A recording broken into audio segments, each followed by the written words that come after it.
You're listening to the Philanthropisms podcast with Rodri Davis.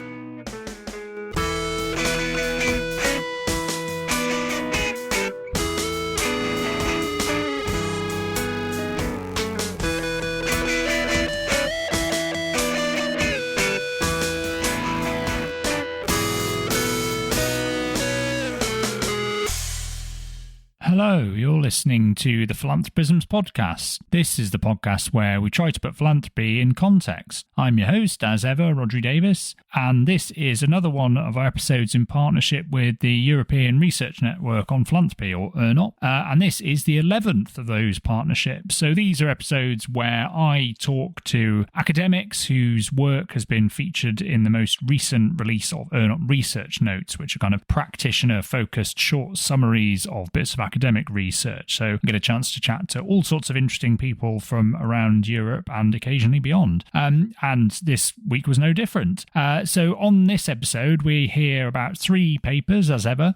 So first of all, we're going to hear from Maria Jedicke, who was formerly at the University of Freiburg and is now actually working in the charity sector in Germany. We'll hear about her paper, Designing Effective Volunteering Appeals, Results of Choice-Based Conjoint and Latent Class Segmentation Analyses. And don't worry, it will get explained what all of that means, and it's a really interesting paper. Then we're going to hear from Georg von Schnurbein from the University of Basel in Switzerland, who's actually a returning guest as part of this ERNOP series, and we'll be hearing about a paper that he co-authored with Alice Hengevoss titled All Good Things Come to an End, Emerging Strategic Patterns of Sunset Foundations, which, if anyone listened to the previous episode of this podcast, will be very relevant, because that was a conversation all about the different ways in which foundations choose to spend down their assets and why. And then last but not least, we'll hear from Tine de Bock and Tine Faseur, both from Leuven in Belgium, and they are talking about their paper, Fundraising Ethics Towards an In-Depth Understanding of Individual Donors' Perceptions.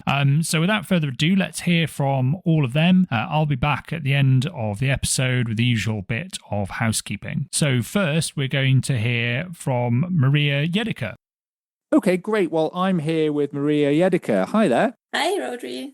Thank you for having me. Oh, well, thanks very much for finding time to come on the podcast. So we're here to talk about a paper that you've got featured in the latest release of ERNOP research notes. And the paper itself is called Designing Effective Volunteering Appeals, Results of Choice-Based Conjoint and Latent Class Segmentation Analyses. So maybe the best place to start for people listening who maybe don't quite understand what that means is just for you to say a bit about what the research is actually all about and what some of the key findings in it are. Yes, so the name is really big and really difficult, I understand. But what we did is actually really, really simple. So we looked at some kind of ad for volunteering. So we designed an ad for volunteers to start volunteering, just like a commercial ad, with the aspects that you would normally see in a commercial ad. Like a picture, we use pictures that introduce emotions like pride or guilt. Then in a normal ad, you would also see a slogan that wants you to buy the product. In our case, we use the volunteering function for the slogans. So we designed the slogans according to the volunteer functions inventory. I think most people know it. There are 6 different functions that motivate people to volunteer. So we turned those into the slogans. And then we also used like a small accountability seal. You would also see that in normal ads that would sell the product to you as specifically good. And the last attribute is, in a normal ad, you would see the price. And the price for volunteering is the time you have to spend for volunteering. So we also use the price in our ad. And then in our research, we did the conjoint analysis. That's also in the title. And in the conjoint analysis, you show the participants the different subjects side by side. So they can see the different ads side by side and say, this one is the one that I like best of those different ads.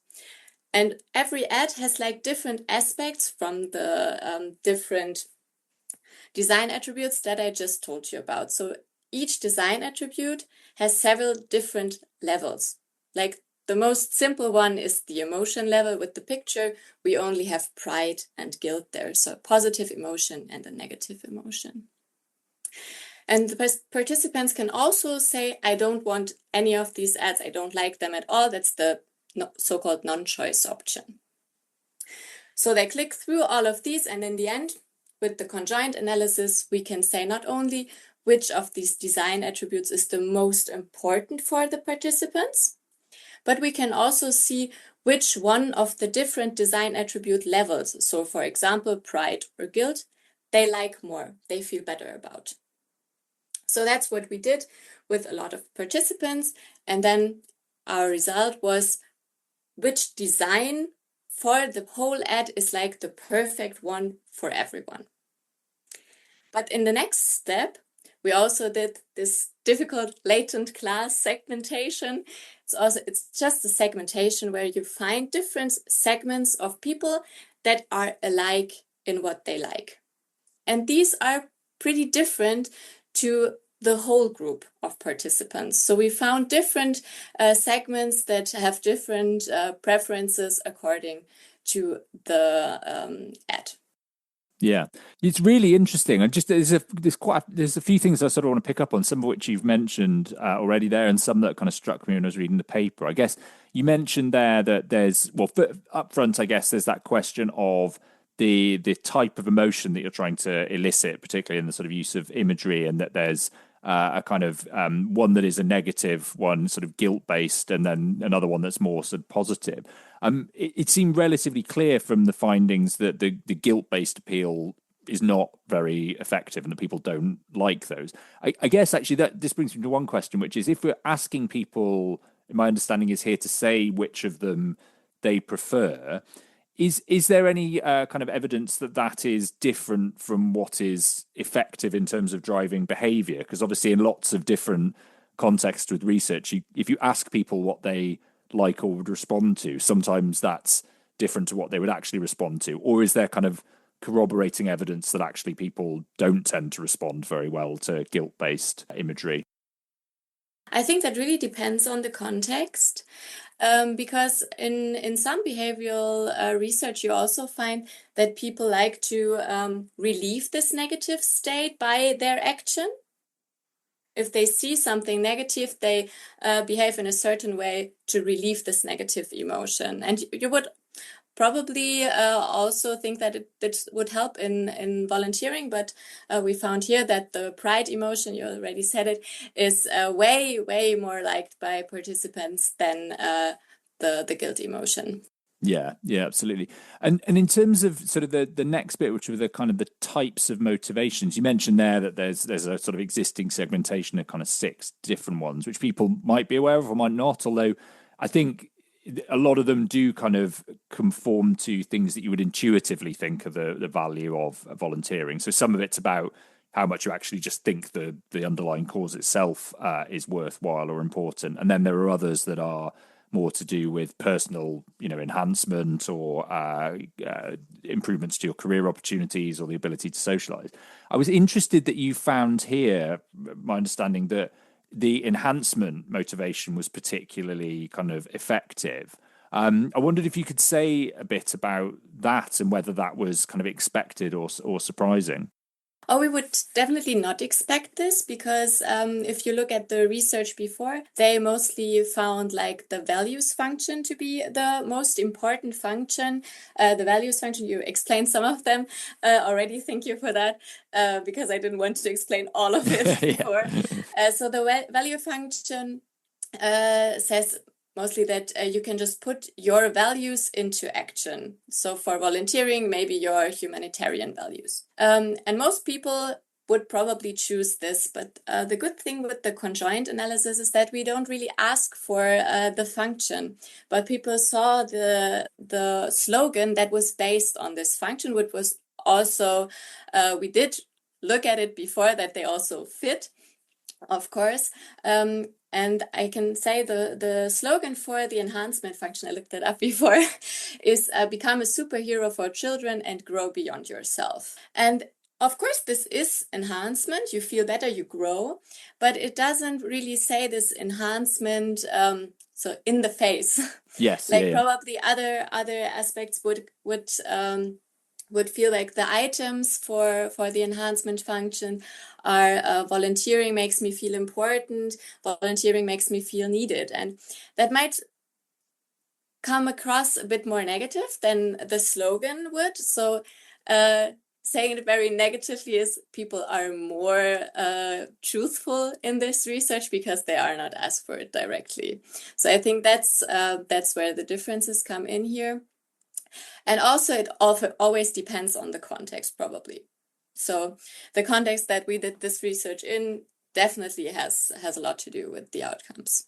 And on that context, actually, one thing I was interested in is what were the cause or causes or types of volunteering that you were asking people to do through the advert? Because I wondered what sort of impact that would have on the types of motivations that appealed as well. That would definitely have a really, really big impact. And you also have to keep that in mind by checking for what we really found. So this is really, really important. We used 2 studies, and the results are pretty similar. So there is a consensus about it, but the examples that we used were from 2 different parts. One is the sports and physical activity. There we asked for people to join as a youth soccer coach. And the other one is from like social services and school. And there we asked people to volunteer as a tutor. We chose these ones because they are the most important fields in Germany for volunteers, they're like the biggest fields. And the one is more female dominated and the other one is more male dominated. So we tried to fit in everyone.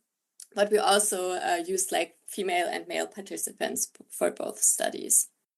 Yeah, really interesting. Just to sort of zoom out a little bit and think about the kind of implication of the findings or how they could be used. What's your sense of kind of how the insights that this research could offer for practitioners or policymakers, in their work? I mean, for practitioners, people are always looking for volunteers right now. I think the consensus is that it's really difficult to find volunteers.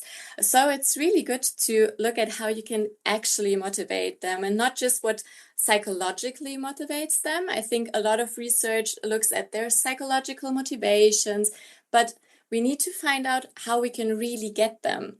And to design like an ad that you could use as a poster, and we also used like students here, so you could put it in a university on a wall. You could find a lot of volunteers there, but you need to target them in the right way.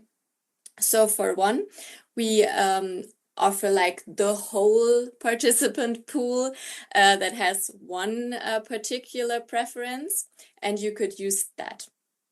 This would speak to most of the participants. So if you're able to speak to a lot of people, you can do that. But if you're able to put in like a little more money or also a little more research into your target group, because you always need to find out what is my target group in volunteers. So if you're not working with our examples exactly, you should probably feel a little how your target group really feels about the motives, the time, and everything. But you could design the ads specifically for your target group and then maybe put it only on the walls in the specific department of the university.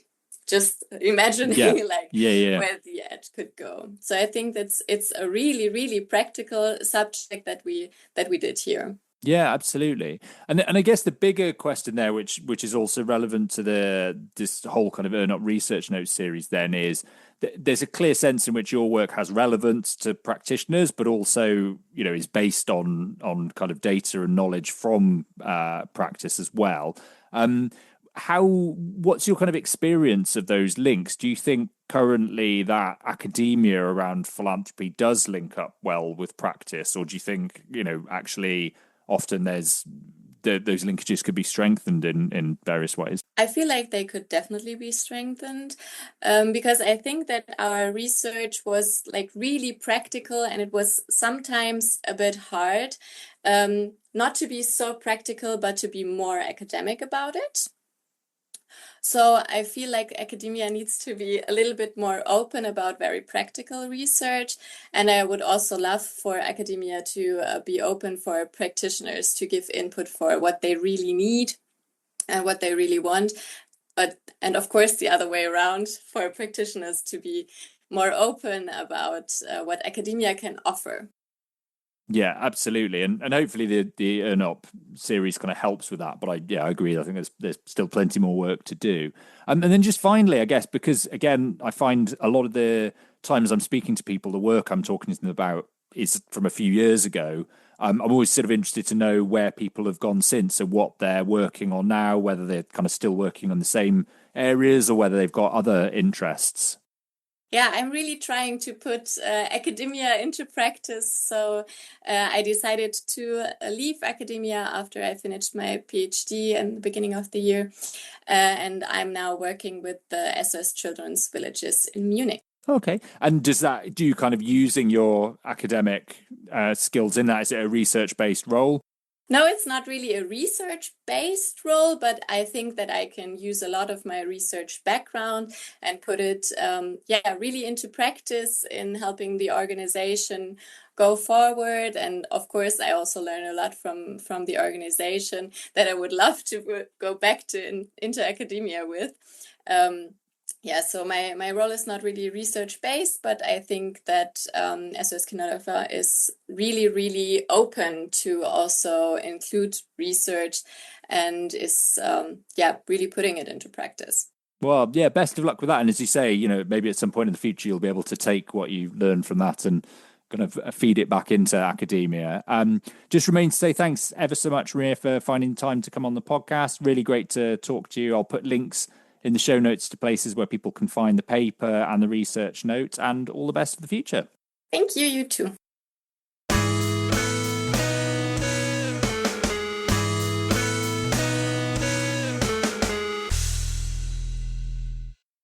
Okay, next we're going to hear from Georg von Schnurbein. Okay, great. Well, I'm here with Georg von Schnurbein. Hi there. Hello. Hi, Rodri. Yeah, good to have you back on the podcast, actually, a returning guest for one of these ERNOP Philanthropisms collaboration episodes, and to talk about a different paper this time. So the paper this time, a really interesting one, really kind of timely topic, I think, is called All Good Things Come to an End, Emerging Strategic Patterns of Sunset Foundations. So the name probably gives people a clue what this one's about, but maybe you could just tell us a bit about the background to the paper, what the focus is, and what some of the key findings are. Yeah, actually, it's quite an interesting story because it's one of the few examples where we really got influenced by practice and then took it into research and learn from practice and then try to also develop a theoretical foundation for it. So the initial cause for this paper was the case of the MAVA Foundation. Probably some might have heard of a foundation that had existed for 30 years, but already the founder at its establishment had decided that it should not exist longer than 30 years. So at some point, the foundation realized that they have to finish. And so they started to thinking, what can they do and how do you end a foundation in a good manner? And they really wanted to make a difference in a way that they not just closing their doors, but that they create a legacy that goes beyond the existence of the foundation. And we were fortunate to participate in this final phase of the foundation. And so we thought, well, perhaps there are other cases, and perhaps we can find some general patterns and also help other foundations that are probably going into this phase to think about some issues more on the internal parts, also on what to do as a foundation in order to make a good sunset. Yeah, absolutely. And in terms of the foundations, because you looked at a sample of foundations, are we talking about those where the decision to sunset or to kind of spend out or to finish at some point in time had already been taken, either at the outset of the foundation, as in the case that you mentioned there, or at some point in the past there was a switch from existing in perpetuity through to deciding to spend down? And then what we're talking about is what happens when you get to the point where you actually have to do something about that and think about the practicalities of it. So in fact, there were three different kinds, so to say. So we had some that already were finished and had closed, and so this was all based on existing documentation. But we also tried then to connect with the former representatives and did interviews with those, if possible.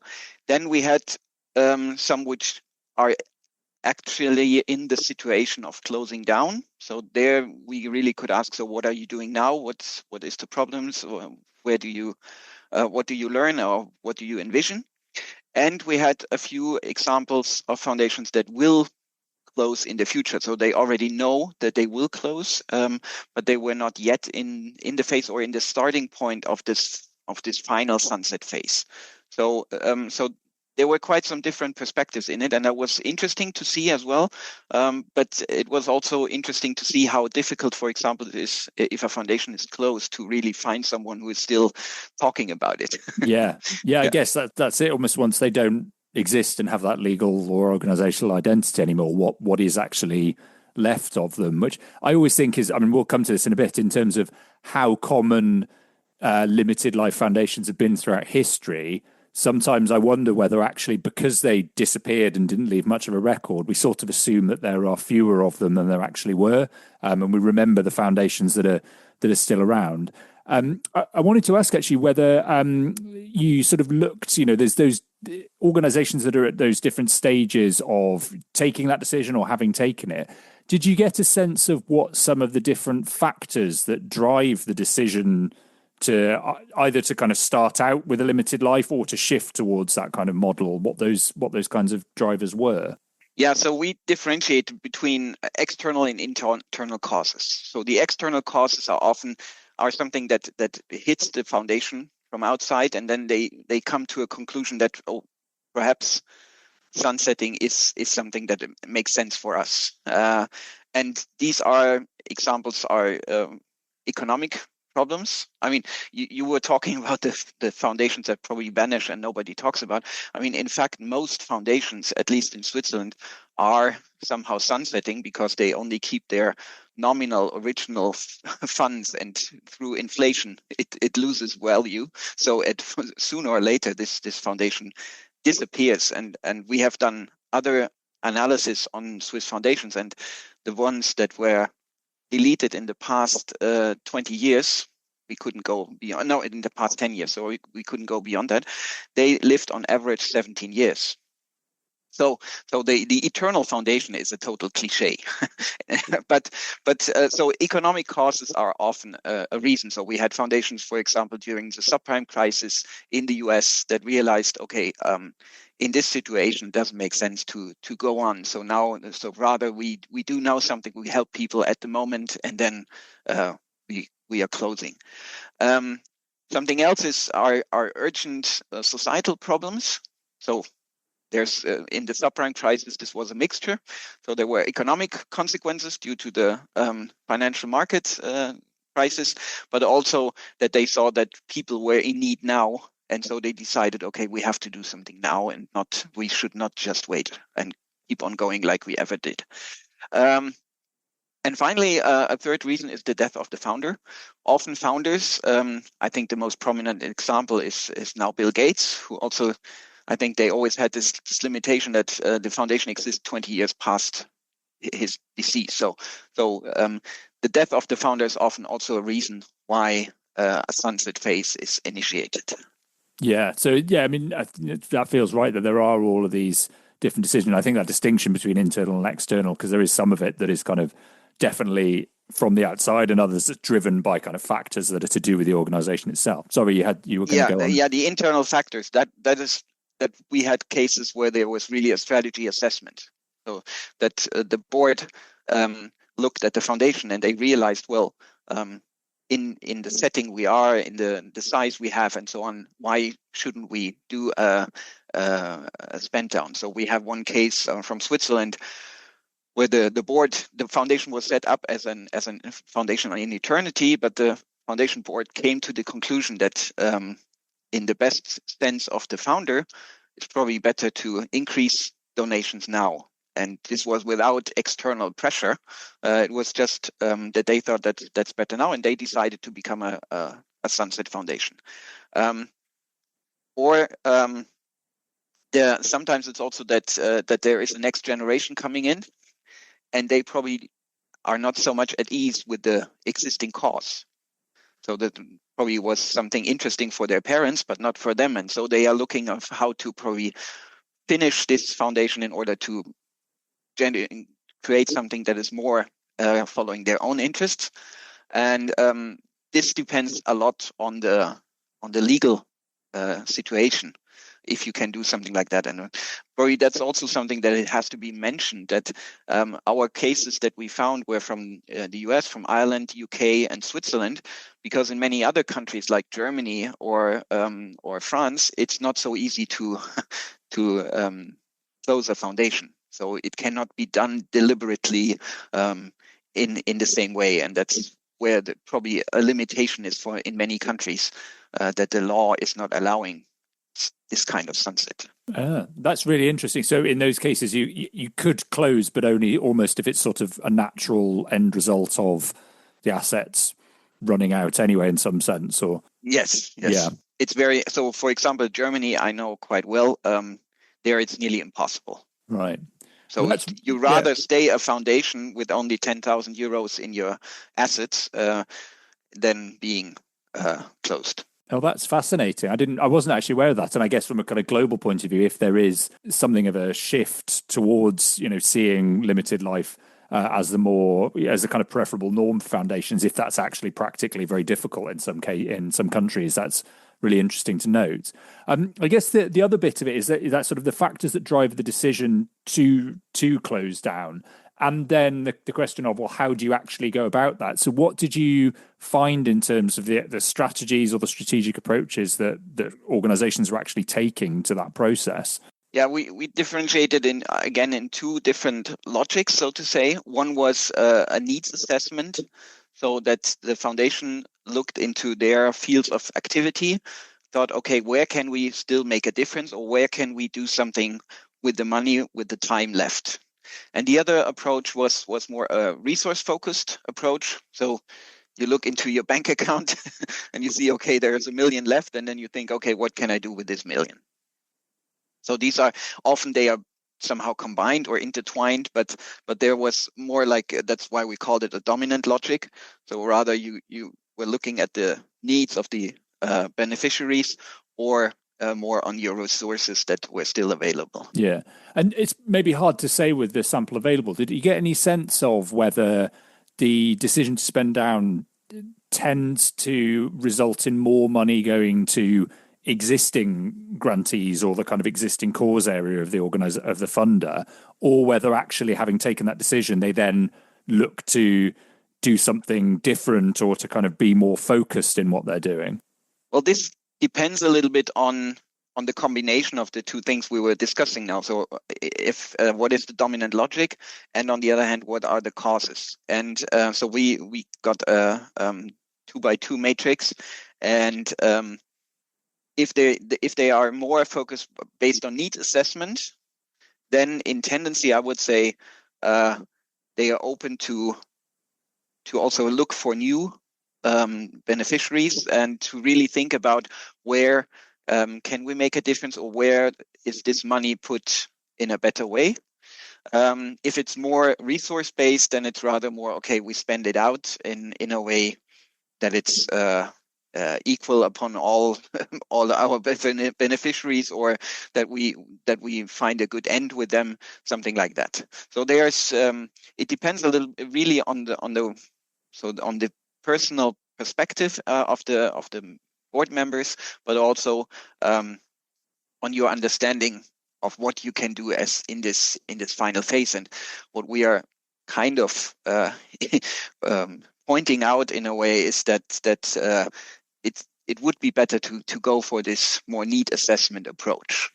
Yeah, absolutely. And I just wanted to come back to that. I touched on it before, but that sort of bigger picture question. What's your sense of whether there is something genuinely happening in terms of a shift towards the idea of kind of limited life foundations, and whether that's driven by, the shift towards the next gen of philanthropists or something else? Or is it just that we're kind of paying more attention to it now, but it's always been there? I think there is a shift, definitely. And this has to do with the situation of our society, that many things are just at the moment not working well. And so there is a need to spend out more now, probably, and not to wait until it's getting better again. So that sort of sense of urgency that's driving exactly. it. Yeah. I think this is really very very common or prevalent at the moment. And also, I think in a way, the idea that foundations created now are for the society now. If we don't preserve the money of the foundations for the next generations, they can create their own foundations. And I think this is probably less European and more American in a way, in an understanding. So here we still believe in dynasties, and in the US they don't, and they really have much more this idea of, well, what you have, you spend now, and the next generation can again has the opportunity to build the fortune. And I think this is kind of being taken over or adopted now in a kind of European way, but generally there is more talk about and more thinking about a shorter lifespan. It's not necessarily that it has to be a spend down or a sunset. It can also be that you go into more direct giving, like in giving circles, donor advised funds. All these kinds of new instruments are more or less an alternative to the eternal foundation. Yeah, absolutely. And I think this paper, I think, it's really interesting because this is an area to say where there's a growing amount of focus, but actually putting a bit of structure around, well, what are the different factors that can be driving the decision, and how can you go about kind of implementing that decision? I think it's really interesting to see that. What's your sense of, what we still need to know if you were kind of continuing this research, and you may well be doing that? Kind of what are the next things that we sort of don't know at the moment that would be useful to know in this area? Well, in this paper, we were trying to grasp a little bit the managerial aspects of the sunset phase. So what do you have to take care about if you want to create a sunset phase that is going beyond just closing the foundation? And this, I think you could enlarge in more in a better understanding of strategic perspectives on it, connecting it to more also impact related understanding. So, and probably then also go on into a long-term analysis, because now what we realize is that most of these foundations, they close with some kind of legacy web page, and this is a very static final. So and I think here, thinking about what can you do in order to go beyond your own lifespan and have something that is going on, continuing, that would be interesting to find different solutions and options for these kind of foundations, because I believe there will be more of these kind of foundations in the future.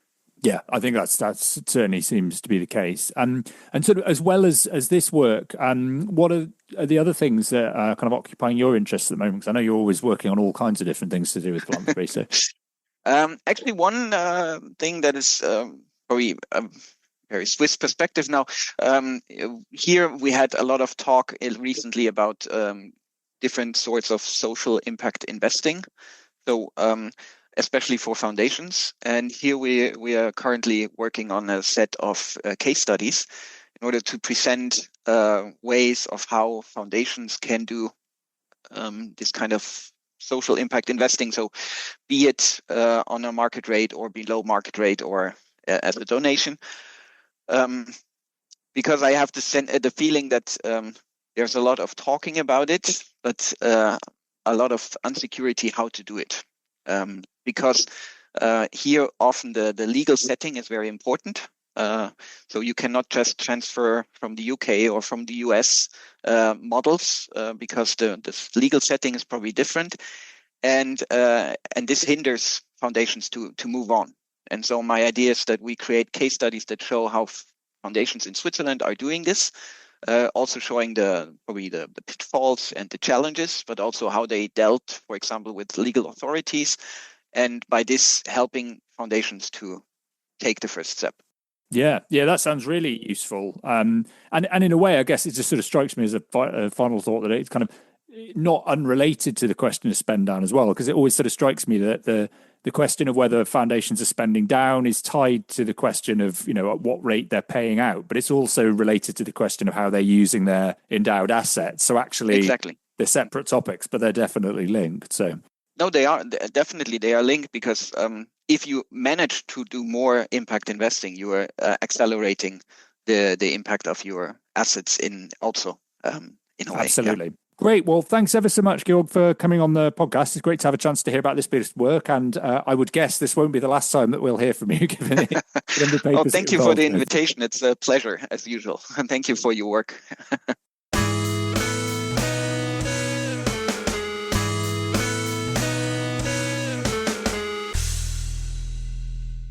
Okay, and now in the final section, we're going to hear from Tine de Bock and Tine Faseur. Okay, great. Well, I'm here with Tine Faseur and Tine de Bock. Hi to both of you. Hi there. Hi. Great to have you on the podcast. And so, the paper that we're talking about that has been turned into one of the most recent ERNOP research notes is called Fundraising Ethics Towards an In-Depth Understanding of Individual Donors' Perceptions, which I read in detail. It's really, really fascinating. I think kind of loads in there to dig into. So maybe the best place to start is just for you to tell everyone what the research is all about and what some of the key findings in this paper are. Okay, thank you. Well, actually, the idea for this paper really came from noticing a gap in how people talk about fundraising ethics. Most of the debate, whether that's in practice or in academia, is actually shaped by fundraisers themselves or by the codes of conduct written for them. So in a lot of conversations we had with fundraisers, we noticed that they do reflect on what it means to raise funds ethically, how to treat donors in an ethical way, but it's mostly those beliefs, so their beliefs, that translate into ethical guidelines, and that actually allow them to say that they're being donor-centric. So a little bit in a nutshell, you could say that a lot of the codes of conduct are developed by and for fundraisers, and what is really missing in this debate is the fact that we don't really understand how donors think about fundraising ethics. And by means of this paper, we really wanted to kind of bring their voice to the table and bring their voice into the discussion on fundraising ethics. And that's a little bit about the background of this particular project. Yes, and let me give you some key findings of our project. So we conducted 52 in-depth interviews with individual donors. And what we found is that their judgments about what counts as ethical or unethical fundraising are really shaped by 7 main drivers. And let me very briefly go over these 7 drivers. The first driver is authenticity. Donors want fundraisers to be true to their mission and to the identity of their organization as a non-profit organization. So if fundraisers or if fundraising feels too commercial or too money-driven, or when the fundraiser does not come across as sincere or as sincerely involved with the cause, they quickly perceive it as inauthentic and therefore unethical. A second driver is honesty. People expect fundraisers to tell the truth and to do so in an honest way without, for example, too much exaggeration or telling half-truths. Fundraisers should not make promises that they cannot live up to, and they should always walk their talk. Then a third driver is effectiveness. Many donors want fundraisers to use those techniques that bring in the most money. And they want to feel that their gift has real impacts. So if donors perceive that their money doesn't seem to solve problems or make a difference, they consider that as unethical. And it's not just about impact, it's also about efficiency, about using resources wisely, and about a good return on investment. So donors really dislike seeing waste, like expensive mailings, gifts, or unnecessary overheads, when cheaper options could also work just as well. Then a fifth driver is accountability. So transparency really matters to donors. Donors want clear and accessible information about what the organization is about, how funds are raised, how they are spent, and what impact is achieved with their funds. Then we go to the sixth driver, freedom of choice. Donors want to give on their own terms. So they want to decide whether, when, how, and how much they donate. If they feel pressured or manipulated, or when they are not given enough opportunities to make a well-considered decision, they see that as crossing a line, an ethical line. And then finally, we have respect. Respect is also central to donors. And it's not just about respect for the donors, it's also about respect for beneficiaries, for staff, and even the environment. So here, privacy is, for example, very important, but also donors don't want to be treated as cash machines. They don't want beneficiaries to be portrayed in degrading or exploitative ways, and fundraisers should not be exploited neither. So we found that these 7 factors really drive donors' ethical judgment of fundraising practices. Yeah, it's really fascinating. I think really kind of breaks it down. It's just a couple of, I mean, there's loads of things I would like to pick up on, but there's just a couple I thought would be really interesting to pick out. One, when I was reading the paper, I was really struck that you note a few times that the relationship between trust, which often gets talked about in the context of fundraising and the work of nonprofits, and this idea of sort of what an ethical approach to fundraising is quite complex. And I wondered what your sense was of what that relationship looks like. Is it that, you know, ethical fundraising leads to greater trust, as we're sometimes told, or is it, you know, that organizations make trust the goal when they're deciding how they want to fundraise? Or is it, I noted in one place in the paper that I thought was fascinating, you mentioned that in some cases where a donor has a greater degree of trust in an organization, they might actually allow them more latitude to do things that are less ethical in a way because they already have that degree of trust. Maybe you could say just a bit more about how we should think about that relationship between trust and fundraising ethics. Yeah, I think when we asked about the relation between trust and ethics, it's all 3 things that you mentioned.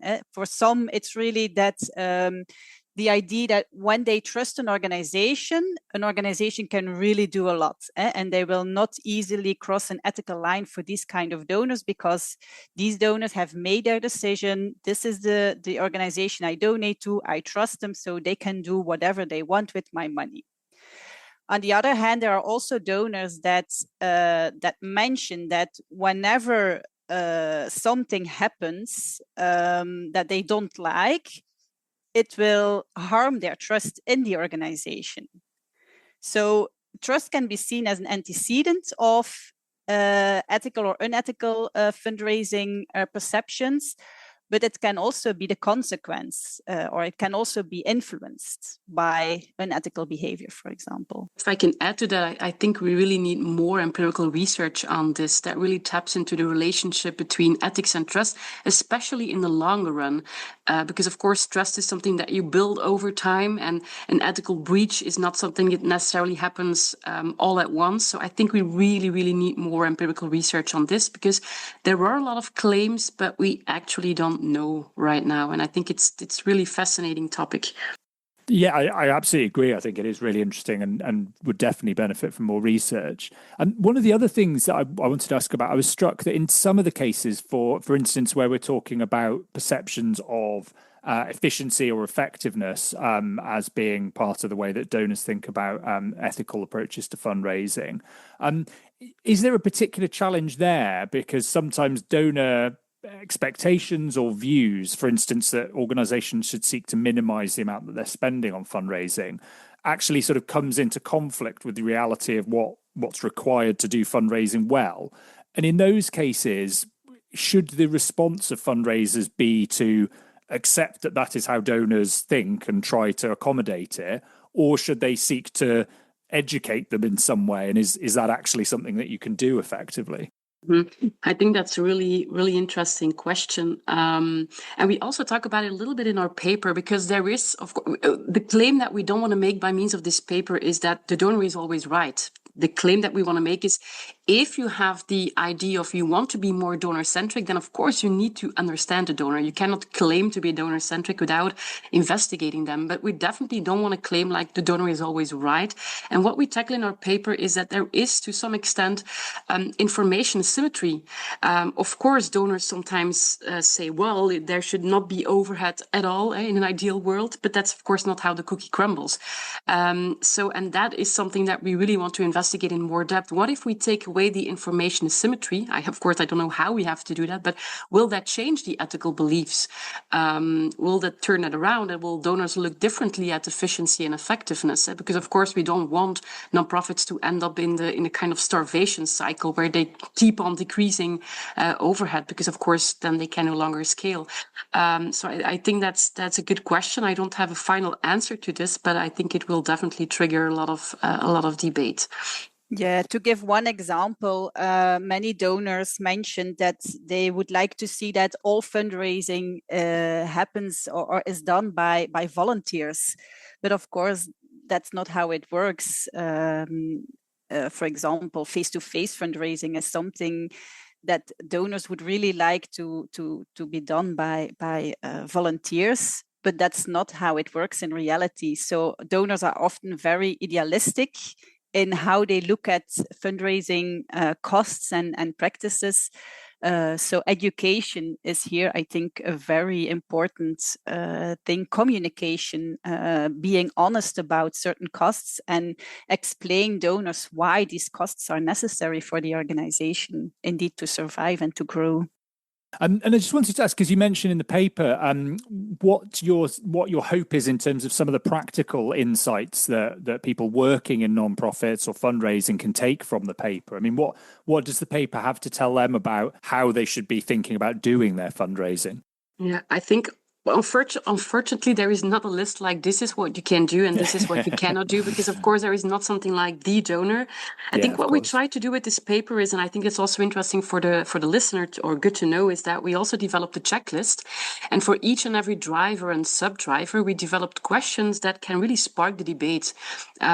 So questions that represent the 7 drivers or dimensions that are driving donors' ethical beliefs. I think that's an important takeaway, but of course it's complex, because the same fundraising practice can be judged very differently depending on which of the drivers applies. For instance, let me give you an example. If you think about shocking images, some donors might think of it as okay, since it brings in the most money, and that's effectiveness, while other donors say, well, I don't like it, it's disrespectful with respect to the beneficiary. So this really shows the complexity nonprofits are dealing with, and what we try to do is, by means of this study, spark the debate, inspire the debate, and I hope that we can do that by means of the checklist.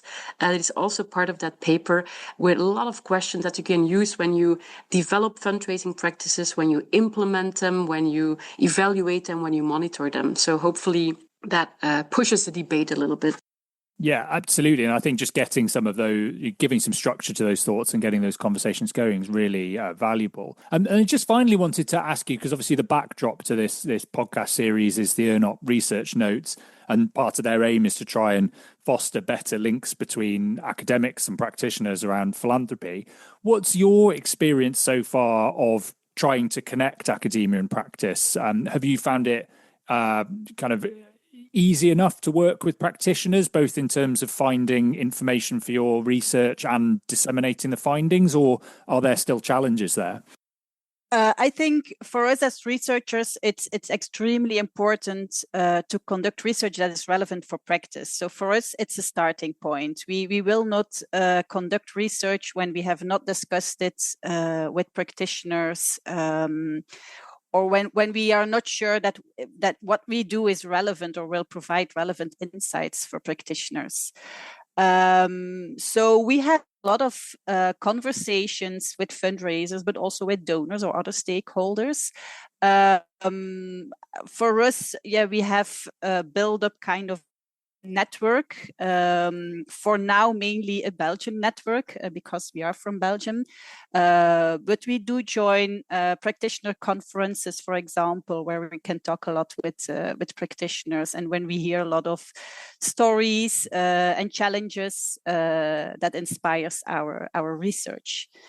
We really believe that researchers and practitioners can mutually strengthen and complement each other. For example, one thing that we often notice in our conversations is that practitioners have often have to work under time pressure. They have limited resources, and therefore we notice that decisions are often made very intuitively.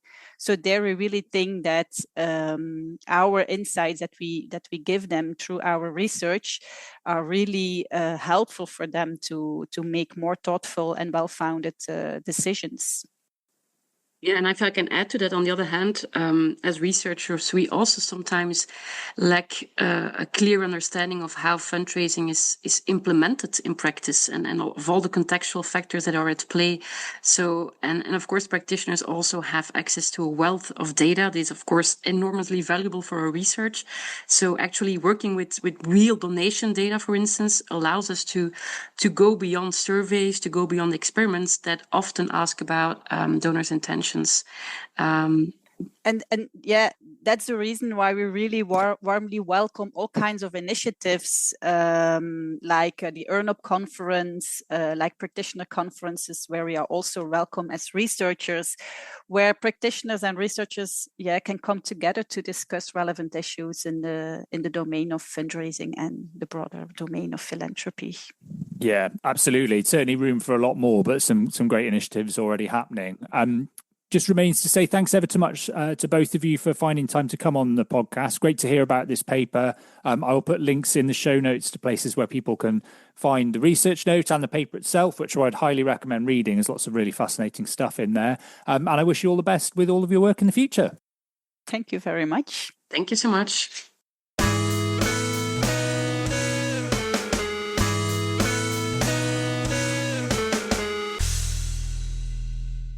Okay, great. Well, my thanks again to Maria, to Georg, and to Tine for coming on the podcast. Really interesting to hear about all of those bits of research. As ever, I'll put links in the show notes to places where you can find the papers in question and also the ERNOP research notes that relate to them. I'll also put links in the show notes to places where you can find a bit more information about anything that you might find interesting and relevant. If you're interested in thoughts and writings about philanthropy and civil society, do check out the website at whyphilanthropymatters.com. You can find lots of articles, news updates, short guides to all kinds of topics there, as well as all of the back issues of this podcast. If you want to follow me on social media, you can do that at LinkedIn at the moment currently, and a little bit on Blue Sky. And also you could sign up for my newsletter if you want. You can find details on the Why Philanthropy Matters website, and I do a kind of once a month roundup of interesting stories from around the world that are related to philanthropy in some way, and all sorts of other interesting nuggets that I come across in my studies.